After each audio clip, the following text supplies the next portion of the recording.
All right, in today's video, I want to discuss 4 mistakes you want to avoid when you're having a child custody agreement made and then after the fact. And the first is not following the court order. The custody agreement is a court order and you need to follow it. Yes, one party is often not held accountable for violating it, and the system is far from ideal, but don't you be the one to violate it, men. 2, you want to be very specific about transportation and exchange times to the point of who's responsible for taking the kids to school, what time pickup or exchange is, and you want to be very specific about holidays and such.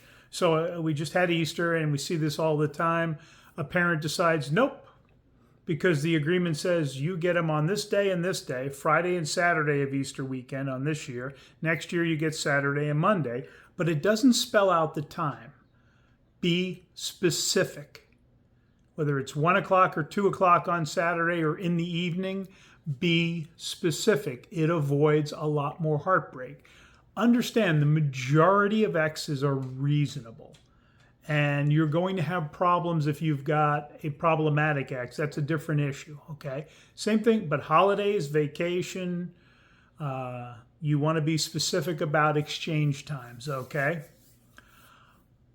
If I was having a child custody agreement drafted now, I would want listed out where the parents have to live, i.e. in the school district. If they're moving out of the area, how much notice do they have to give? Do they have to give it? I want it given in writing. And if they're moving out of the general area, I would want in there, if either parent moves out, they forfeit their custody until a new agreement can be put into place. And if you're moving away from your kids, as a dad, first off, shame on you. Second, understand you might only get to see them in the summer. You might only get to see, and you've got to renegotiate that. And yes, sometimes that happens. You get transferred. But I see a lot of dads who move away. Well, I found this job that pays $10 more an hour. You're moving away from your kids. Your kids need you. Your kids need your time. And then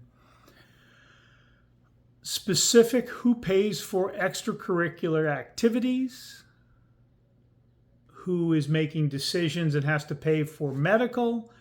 You do not want to have where your ex can spend unlimited money and you're responsible for half if you don't agree to it. Again, with a reasonable ex, you don't have these problems.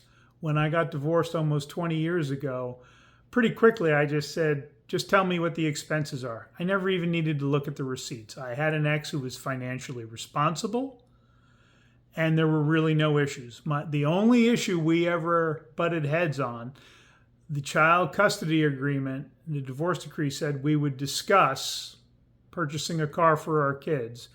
And she went out and bought a car for our son without even having a single word for me and then expected me to pay half. I kind of had an issue with that. I didn't have an issue with the thought of paying half, but not even being given a heads up and then being asked to write a check. And so you want to avoid these type of things, okay?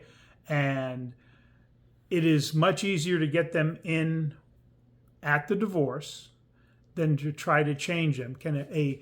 A material change in situation can allow for you to renegotiate your custody agreement, but it's a hassle. So think about these things. If you're both living in that area, hey, we both live here. You got to notify if you're moving out of the area. The person moving out of the area is responsible for any transportation and costs. So if, let's say your wife moves 3 states away and now she's only getting the kids in the summer and at Christmas break, she's responsible for the airfare or to come get them, all right?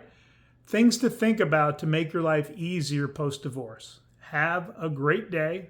If you have any questions, reach out below. Happy to have a conversation with you. There's no charge. Also, if you haven't already done so, please hit the subscribe and like button. Thanks.